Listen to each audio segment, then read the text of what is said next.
Hello, this is Rudy Giuliani, and I'm coming to you with a kind of unusual rendition of Rudy's Common Sense. This episode is going to be a continuation of our Uncovering the Truth show, myself and Dr. Maria Ryan, in which we focus on a particular question and then have you vote on it. In this case, we're going to focus on a very timely issue because it happened just this week, and that is the selection of the Republican candidate for mayor of New York and probably the Democrat candidate for mayor of New York. Dr. Ryan, as you know, comes from New Hampshire, so she is a real expert on politics in New Hampshire. Everyone in New Hampshire has a PhD in politics. Her PhD is actually in medical administration, but everyone in New Hampshire has a PhD in politics. And also with me is Tony Carbonetti, who also has a PhD in politics, earned by on the streets of New York City. Earned on the streets in some of the toughest mayoral races that we've had in '89, in '93, in '97, and then some involvement in all the rest since then. So it's very interesting. Maria, great knowledge of New Hampshire politics, learning New York politics. Tony, great knowledge of New York politics. New Hampshire is like heaven compared to New York, and me sort of in between both. So, Maria, it is commonly said, and you asked me this several times when Curtis Sliwa just got nominated, everyone tells you a Republican cannot win in New York. You know, it's really interesting. Now, how do you feel about that when you hear that as someone from, from New Hampshire, which is a swing state, really? Yeah, New Hampshire overall traditionally is very conservative, and we are the first in the nation primary, so we all get involved in politics all the time. We are the type of state that will have a presidential candidate in our living room speaking to us, so we really get to vet the candidates. And weren't brought up with, you only could vote for a Republican, only vote for an independent or a libertarian or a Democrat. And since I've started with you co-hosting Uncovering the Truth, there seems to be a pattern in Democrat-run cities of increasing violence, policies that don't make a lot of sense, that actually hurt the people. So Curtis Sliwa won overwhelmingly the GOP primary for the mayoral race. This rank voting is a little new to me, so it looks like Eric Adams on the Democrat side will be the Democrat nominee. But years and years of failed policies have led to increased violence in New York. It's no longer safe to go on the subways. People are getting hurt in broad daylight. There's stabbings. And why do Democrats keep getting voted into power? Numbers. There's 3.7 million registered Democrats and 560,000 registered Republicans. Simple numbers. People point back and they say, well, what about when Rudy won? Well, first of all, Mayor Giuliani ran in 1989 and initially thought we were running against Ed Koch. You had a law and order background, fighting corruption. I'm going to go after crime. I've already gone after corruption as a prosecutor. And what happened? Ed Koch lost the primary to David Dinkins. And back then, the primary was in September. So the campaign had spent an entire summer going after corruption, which is something that had eaten away at the city. Crime back then was just accepted. He had not said it yet, but Moynihan was ready to say the defining deviancy down. Okay, so then Dinkins wins the primary and becomes the focus of the country. You get almost 1 million votes and lose a very close election. Dinkins becomes mayor. It was about a 2-point election, right? 1.4, 1 but 40-something thousand votes, but over 2 million cast. So let's just stop there for a moment. Why was it so close? Because if you recall, the election 4 years, mayor election 4 years before, when Roy Goodman ran, 15%? The 3 times Koch won, it was. So what did he get, 15%? Yeah, he didn't break 20. So so what was the difference between 89 and 85? Well, the Republicans ran a real candidate. Not that Roy wasn't real, but you had given people a reason for your candidacy, and the reason was corruption and crime, and people were sick of it. And the Republicans had always run a token Republican, but you actually had at that point a proven track record of fighting corruption and taking on crime, and people were getting ready for that. So you think there's a chance now? No. No. Well, see, so now we're talking It's sad, about. but no. But then let's. I want to learn more. Yeah. Well, let's go through the history a little bit, because now we go 4 years later, right? 4 years and that later. very narrow, well, from 89 to 93, that very narrow loss turns into a very narrow victory, ostensibly for a Republican. Yes, because you spent 4 years. So how do they vote for a Republican in crime- 1993? They had just voted for Bill Clinton in 1992, overwhelming numbers, and now all of a sudden they turn around and they vote for a Republican. Because Doesn't it show the city is flexible? The crime problem wasn't solved. And that's when you had Democrats like Patrick Moynihan saying we're defining deviancy down. And it's true. I try to explain to people that live in New York City now that did not live in New York City Right. then, the mentality of New Yorkers. If a woman had her handbag stolen in 1989, 1990, she would tell her friend, I got, my handbag was stolen, it's my fault, I boy. wasn't holding it tight enough. Oh boy. Or I left my bag open and they took the victim was saying it was my fault. And that's what Moynihan meant when he said defining deviancy down. Yeah. It's we're accepting Right. this It level of crime. came, Maria, on a particular day when there were 7 or 9 murders in New York City. And it was no headline. There was no headline, 9 murders, or 7, I forgot it was 7 or 9 murders. And it turns out that the St. Valentine's Day massacre that led to the creation of the FBI and was worldwide news was 7 murders. So Moynihan said, my goodness, 30 years ago, 7 people get murdered in one in place. Chicago, right? And it's a massive, massive outpouring of what's wrong with us. Now 7 people or 9 people get murdered and we're yawning. And he said, what has happened to us over the years is things that shocked us no longer shock us. We're defining deviancy down. And he did it right sort of in the middle of my race and took crime and put it on a much higher level. Yeah. And probably of understanding. hope through you that something could be done about it.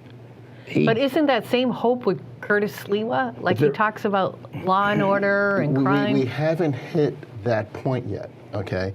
So the year before you were elected, there were 2,300 murders. So when you talk about the 7 and 9, as you remember, there was a handful of us that used to get that phone call at 7 a.m. every morning or 6:30, whatever it was. I used to sleep through it and have to call me twice.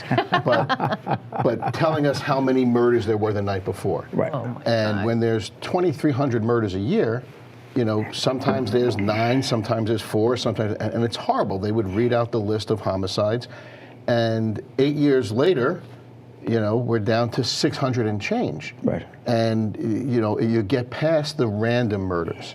When you're at 2,300, there's people getting killed in the streets like there are now. Yep. Crime will rise, but it's not yet at the point where people are feeling it. And the people, a lot of the electorate now, haven't lived in the city long enough to remember, people like us that remember the 2,300 murders and remember how we lost our neighborhoods to crime. Wow. It's a process, and it happens quickly. That's the sad Did you thing. visit here, Maria, in the let's say in the 80s, No. up to about 90? No, but I've 6. heard all about it. New York, in my world, you wouldn't go and visit because it was known as being very violent. The Port Authority that area had quite the reputation, girls being kidnapped from there, raped. New York actually did not have a stunning reputation when I was growing up. I'll give you an example. I lost in '89. I practiced law for a bit, and in between I was in London, and I was giving a lecture. On securities law. And at the end of the lecture, they asked a bunch of questions about securities law. And one lawyer put up his hand. He said, "I'm going to New York and I want some advice." I said, "Okay, I'll give you advice. What's the advice?" He said, "I got this card. I don't know how to interpret it. Let me come down and show it to you." He shows me the card. 10 tips how not to be a victim of a crime in New York. Wow. Yeah. First thing I said to myself give is, it out. who the heck is going to go to a city like this? You know what the last tip was? No. Don't make eye contact. I mean, imagine telling people go to a city and don't look at people. You lose that humanity.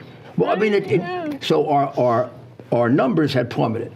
We were down, our population was down 1 million people. Our visitors were down millions and millions of people. Broadway was suffering horribly. Movies had moved out of New York and they were doing New York movies in Toronto. Really? You mean the filming of them? Yeah. We hadn't had a Fortune 500 company in 20 years. We had lost about 8. Our unemployment was 10.5%. Our numbers on welfare were 1.1 million. We had a gigantic deficit, and we had 80% of the people in the city who wanted to leave. That's where we were. Yeah. And even with that, even with a mayor who was a total failure, who had 2,000 murders, during David Dinkins' 4 years, there have never been more murders in the history of New York City, then or now. Also, 2 major riots, including one focusing on Jewish people, a pogrom, all that, I won by 2.5%. Right. In any normal situation of an equal Republican and Democrat party, even a terrible Republican candidate would have won by 10. The numbers are so overwhelming. But the point is, it was like just that narrow. So teach me technically, in a primary, you have to vote with whatever you're registered. Is that correct? Yes. That's right. Okay. You can only vote your party. You can only vote your party. General election, if I'm a registered Democrat, can I vote for a Republican? That's how he won. Yeah. So the numbers General election, alone, nobody knows how yeah. you vote. Right. So you can do whatever you want. You can. Do you have to actually take that step and go to City Hall or do No, something different? no, so you no. can walk General into election, your you can vote for polling anybody. station. Oh, okay. You go, it says, Democrat, Republican, Independent, Conservative, all the parties you get to choose from. Oh, wow. Good. So that's how historically That's how Republicans you're saying he have, won. Yes. Yep. Yes, because Democrats have to cross party lines and vote for someone on the. Well, you had the Republican, the Liberal, the Independent lines. The first time you ran. So do you think this question of can a Republican win is kind of propaganda not to get Republicans to go out and vote? Well, let's ask Tony that, because I have a view of that. What you need is there has to be a reason. I said no too quickly. Okay, can it happen? Yes. There needs to be a reason for it. Okay, and what I was saying before with the mayor was the difference you said between 85 and 89. You stood up. You had a proven track record on corruption and crime. Okay, so he wasn't just a Republican. He was a figure that had the solutions. Yeah. So if for there to be a race here, Curtis can't just be the Republican. Right. Curtis would have to be the answer to our problem. Right. Okay, and if that problem is street crime, Curtis has a great resume for it. Right. Well, we'll be back in just a few moments, and we'll take a look at how bad does it have to get before the city breaks out of its, I call it its Pavlovian response. Yes, Gotham. Welcome back to Uncovering the Truth. We're here on our inaugural podcast talking about the New York City mayoral race. Of course, we have quite the expert. We have a former mayor, Mayor Rudy Giuliani, and we have his former chief of staff and a political phenom, Tony Carbonetti. Thanks for having me. Most people don't put me on television. Well, you're doing well. I mean, this guy knows more about New York politics than he ever likes to let on. So, after our first conversation, and you're the newcomer to this, but with a political background, what do you think? You know, where I go on the streets of New York, everybody's talking to me about the crime and that people are leaving in droves. Learning from Tony and having Tony been growing up in this city, in his neighborhood, people don't think it's bad enough to make any changes. They're not shocked enough. They're not compelled enough to do anything different. And reflexively, the city seems to vote in Democrats. Remember, it's current and it's historical. this city did not vote for Abraham Lincoln. This city is. That's very interesting. This is genetically, historically, however you want to call it. I was the third Republican mayor in the 20th century, and only the second to remain a Republican. The other one switched, and then Bloomberg switched. You know, everybody wants you back, Mayor Giuliani. Wherever you go, people beg you. Well, that's an interesting question. So let's go to our political expert. Tony, suppose I ran against Eric Adams or Garcia or one of those. Could I win? Things aren't bad enough yet. So you come from a place, That's like you said, where presidential candidates go and sit in people's living room. Yes. It's a full contact sport. People are enthused about it, and people participate. No one participates here unless things are really bad. So both Giuliani-Dinkins races had over 2 million voters. This year, there'll be less than 1 million. There was just barely 1 million last time. Less than half. Okay, so why? Yeah. As things historically have gotten better in the city, less people vote. Okay, look at the 3 Bloomberg races. Bloomberg first gets elected, there's 1.8 million voters. And he got elected, again, with a dramatic experience allowing them to vote for a Republican. If September 11th doesn't happen, he loses by 18 points. We know that. I mean, we remember. Okay. I remember there the was polls. nothing, as much as I love you, okay, that's what I'm saying. As much as I love you, that endorsement post September 11th got him over the hump. Yeah. Okay. So should Doesn't happen Bloomberg be without it. calling you up and thanking you? For the best. All right, go on. For the No, great 12 years. Yeah. This is really interesting, Tony. But So his first year, 1.8 million, re-election 1.67 or something, and the time they say he almost lost to Bill Thompson was 1.2. Interesting. Okay, when you get down to 1.2 million, the first wave of votes is hardcore Democrat. You have to overcome that. Yep. Okay, so the reason only beat Thompson by less than 7 points or whatever it was because you're down in that 1.2 range. When you go lower than that, it's so overwhelmingly Democratic that, you know, how do you swing the pendulum back, and you need to get to 1.7 million votes. And we're not bad enough in yet. a city of over 8 million people. Oh yeah, 9. 9 million But people. remember, it's like Chicago, right? We're not as knowledgeable about Chicago, but we stand back from Chicago when we look at 50 years of Democrat mayors, 50 years of Massive shootings every weekend. Yeah, unbelievable shootings. I mean, this is not new. As New York crime went down, as New York became the safest large city in America, you would think there'd be real pressure on, at that time, America's number 2 city, to have the same thing happen. No. 10 murders a weekend, 12 murders a weekend, 22 murders a weekend. For decades. For decades. I said And they Nobody keep comes in doing and the does it, same and they thing. still vote Democrat, Democrat, Democrat, Democrat, Democrat, I don't Democrat. get it. And the city We have so much was one power as a scandal voter. after another, one scandal after another, one scandal after. Philadelphia, same thing. And Philadelphia they're is as electing- crooked as, I don't know if you can do anything without paying somebody money in Philadelphia. I keep saying it, as crime goes up, you don't have to think about what to do. There's a roadmap, okay? Enforce the laws, give the police the power to go and enforce the law. Commissioner Shea said something the other day, and I don't have the exact numbers. It was 20 years ago, if you were caught with an illegal handgun, there was a 92 or 94% chance that you served jail time. Today, it's 16%. Okay? What stopped the shootings? So it's the DAs, right? It's Crooked the DAs? district or- attorneys refusing to prosecute, the police being told not to go out and make the Enforce it, arrest. yeah. Okay, it comes from the top, and it will get worse if we don't enforce the law. I listened to this district attorney debate they had, and they were all Took place on this stage. they were all falling over each other. I listened to it. It was embarrassing. Yeah, to basically outdo each other as to what laws they're not going to enforce. Isn't that their job? What's a district attorney's job? They also What's are. wrong? The world's upside down. This is Gotham. Things get too good. Yeah. They also are extremely ignorant, if I may say so. They don't understand the broken windows theory.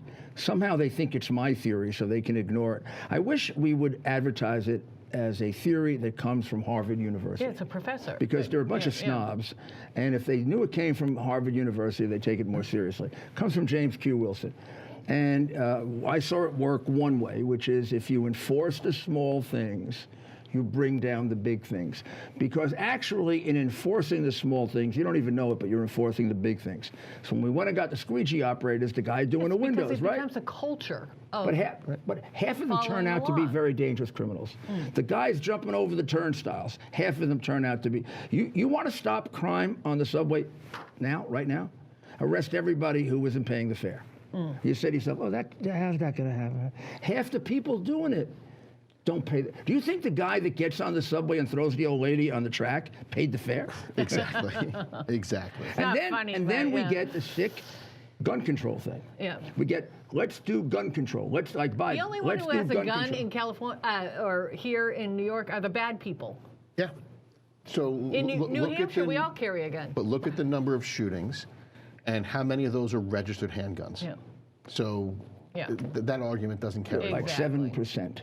Yes. I think it's 7 or 8%. Remember recently this Brooklyn shooter? He shot a man and two little kids who were close by, and it was a blessing those children didn't get shot. He had a long rap sheet. He was just no bail for a knife incident. Yep. On parole. On parole. On parole, arrested again for a knife. Tony will remember that in 1994, we established the anti-crime unit.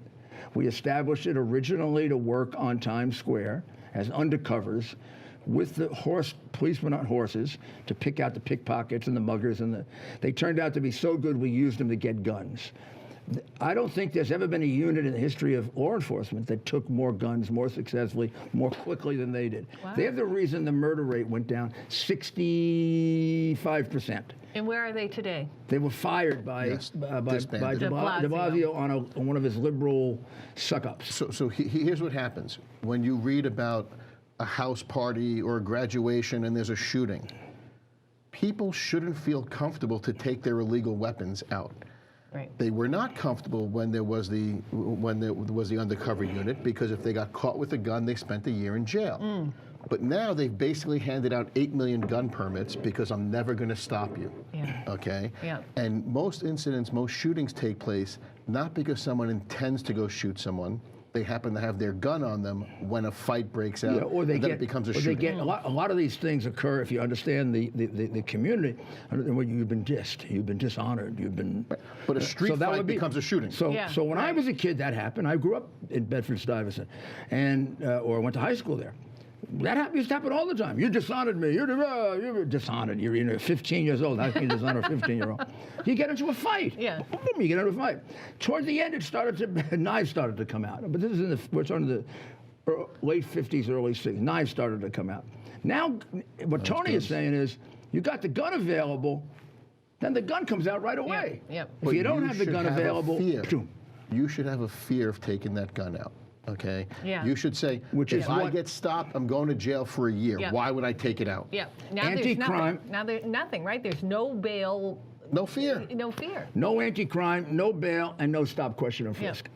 I'll be out in an hour. That's what gets you. That's what gets you. But here's the last question, because we've got to conclude in a few minutes. The last question is: can a Republican win in New York, or has let's go to a slightly different thing, or has the politics shifted to the left so much that it's unthinkable that a Republican can make it, because those moderates that used to be here, the moderate Democrats who could vote Republican, are somewhere else right now. You have to be the answer to a problem. But you think it's still possible, though. But you do admit the electorate has shifted. The electorate is more Democrat, and the electorate is more Radical. hardcore left-wing, if not socialist. Especially the first couple of 100,000 votes. Right.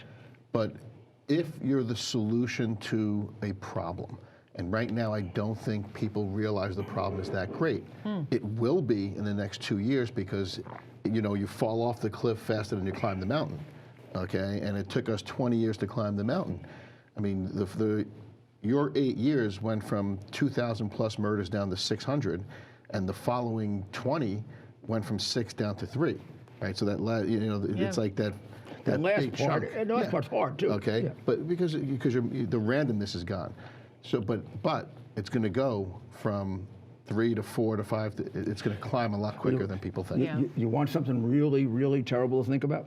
The last time murder went over 1,000, which was 1968 or 69, under John Lindsay. It didn't go down below 1,000 until 1996, the second year I was mayor. That's 27 Lou years. Anemone had us almost scared a 30 couple of years. times that we weren't going to get there. every time. Well, you Every know what? mayor, this includes good mayors like Koch and somewhat not so good like Beam and terrible mayors like Dinkins, never went below 1,000. It never went below 1,500. Right? Well, Mayor Giuliani, Tony Carbonetti, I'm an outsider, and We're hoping. I'm telling you, I think the power is in the people. If they want change, they could do it, but they got to vote. They gotta get up They're off too their butts, disinterested. and they gotta vote, and they gotta get involved. But I think they can make changes. And I think we have to try. I think that that whatever happens in this race, Curtis Sliwa has to make a real try and try to win, and maybe that can set up the win for the next time. By beginning to challenge people, what are we, communist country? You can't vote for a Republican. What are we, stupid? We're going to continue to vote for a party that allows us to get killed. And Eric Adams kind of shades it a little because he's a cop, but he was a renegade. I mean, he was a cop that was against everything. And then polished that by the brought crime Brooklyn down. machine. Polished by the Brooklyn And he's a Democratic typical machine politician. Yeah. I don't want That's what I'm anybody afraid of. bought and paid for it. Like, I want free thinkers. If you get a people with Democrat, that's what you passion get. for doing the right thing. Part of the system. Yeah. Well, this has been a very, very interesting conversation. Maria, have you learned something about New York? I have. Yeah. That She's never coming back. though. I've learned it's very political, and that there's strong numbers of very radical left people you have to overcome for anybody Absolutely. else besides a Democrat to win in this city. But I, being Pollyanna, think it can be done if people get involved. And Tony, who's not Pollyanna for sure. Look, I'm going to support Curtis. I hope he can become the answer. I hope he can show people that. And the good thing is he's not going to need that many votes because less than 1 million people are probably going to vote this time. That's amazing. Well, we're going to try to see if we can break into the mind, the brainwashing, and see if we can get people to start thinking a little about how they've been brainwashed into thinking they can't vote for a Republican.